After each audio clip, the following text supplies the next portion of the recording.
Hello students, इस video में हम बात करेंगे वेव के दो कैरेक्टरिस्टिक्स के बारे में।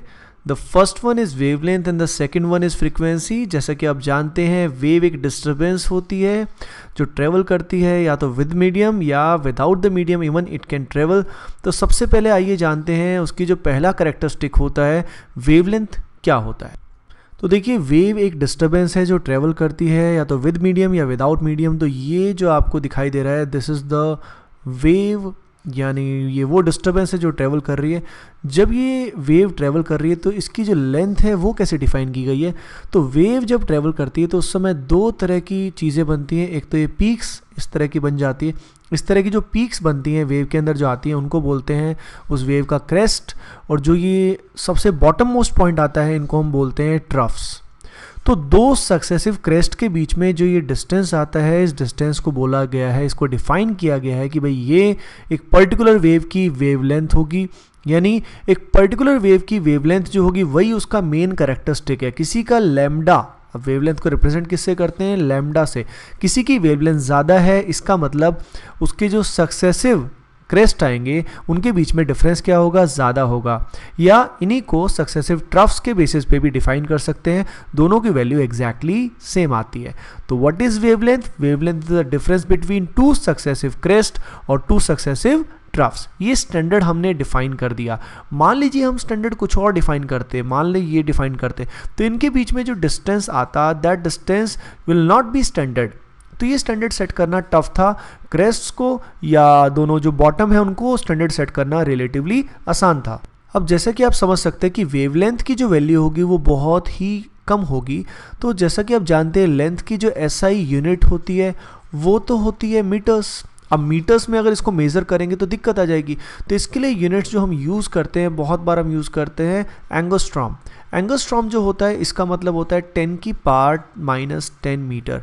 1 एंगस्ट्रॉम के अलावा हम कई बार इसमें 1 नैनोमीटर भी यूज़ करते हैं। नैनोमीटर का मतलब होता है 10 की पावर -9 मीटर्स। कभी कभी हम पीकोमीटर यानी 1 pm भी यूज़ करते हैं। पीकोमीटर का मतलब होता है 10 की पावर -12 मीटर। और कभी कभी हम फेम्टोमीटर, FM का यूज़ भी करते हैं। फेम्टोमीटर इसको बोलते हैं, इट इज़ नोन एज फेम्टोमीटर। और इसकी जो वैल्यू होती है वो होती है 10 की पावर -15 मीटर्स। तो ये चीज़ आपको जानना बहुत ज़रूरी है। इन चारों वैल्यूज़ को आप लिख लीजिए अपने नोट्स के अंदर। This is very very important. Wavelength से अगली जो प्रॉपर्टी होती है वो होती है फ्रीक्वेंसी। तो आइए देखते हैं फ्रीक्वेंसी क्या होती है। तो स्टूडेंट्स देखिए, ये एक वेव है, ये एक डिस्टरबेंस है जो इस डायरेक्शन में ट्रेवल कर रही है बहुत ही हाई स्पीड से। अब let us consider this particular point, इस पॉइंट की हम बात करते हैं। तो लेट अस से 1 सेकंड की बात हम करते हैं। मान लीजिए 1 सेकंड के अंदर इस पर्टिकुलर पॉइंट से मान लीजिए 5 वेव्स ट्रेवल कर रही हैं, 5 वेव्स पास कर रही हैं। तो मैं बोलूँगा कि इस डिस्टरबेंस की फ्रीक्वेंसी जो होगी वो होगी 5। इसकी यूनिट जो होगी वो क्या होगी, 5 पर सेकेंड। 5 पर सेकेंड को अगर सेकेंड को मैं ऊपर लेके जाऊंगा तो इट विल बी सेकेंड -1। इसी सेकेंड -1 को हम हर्ट्ज भी बोलते हैं। यानी 5 हर्ट्ज अगर मैंने बोला, यानी इस पर्टिकुलर पॉइंट ए से 5 वेव्स 1 सेकेंड में जा रही हैं, ट्रैवल कर रही हैं। तो ये जो 5 है ये इस वेव की क्या हुई, फ्रीक्वेंसी हुई। फ्रीक्वेंसी बताती है कि कितनी वेव एक पर्टिकुलर पॉइंट से जा रही हैं within 1 second, within unit time.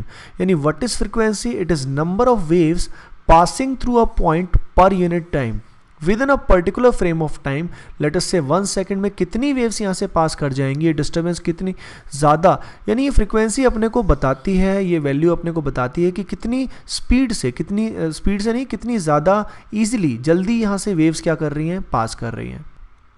Frequency को हम इस पर्टिकुलर सिंबल से रिप्रेजेंट करते हैं। ये जो सिंबल आपने देखा, इस सिंबल को हम बोलते हैं कुछ ऐसा, इसको हम क्या बोलते हैं, न्यू। तो symbol is known as new.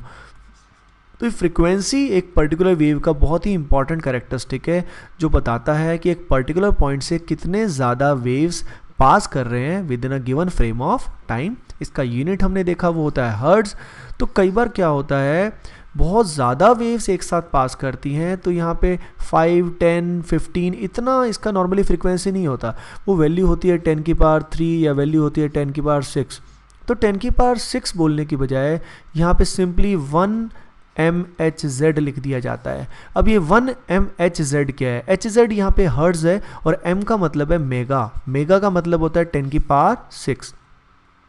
Similarly 10 की पावर 3 हर्ट्ज अगर यहाँ पे देखा जाए तो 10 की पावर 3 हर्ट्ज को हम 1 किलो हर्ट्ज भी बोलते हैं। किलो का मतलब होता है 10 की पावर 3। अगर मैं यहाँ पे बात करूँ कि मान लो 10 की पावर -3 हर्ट्ज है, यानी बहुत ही कम फ्रीक्वेंसी है, तो ऐसे केस में इट इज़ 1 स्मॉल MHz है। स्मॉल m जो होगा ये क्या होगा? It is milli, it is milli. और अगर मैं 10 की पावर -6 हर्ट्ज की बात करूं तो ये होगा इट इज़ 1 म्यू HZ, यानी 1 माइक्रो HZ। तो फ्रीक्वेंसी की यूनिट आपने देखी क्या होती है? पर सेकंड या हर्ट्ज इसको बता सकते हैं, और इसका सिंबल जो होता है वो उसको रिप्रेजेंट करते हैं न्यू। तो इस वीडियो में आपने समझा कि वेवलेंथ क्या होती है। वेवलेंथ दो सक्सेसिव क्रेस्ट या दो सक्सेसिव ट्रफ्स के बीच का डिफरेंस होता है। इसकी यूनिट वैसे तो मीटर होती है, पर हम जनरली एंगोस्ट्रॉम, नैनोमीटर, पिकोमीटर, फेम्टोमीटर्स का यूज़ करते हैं।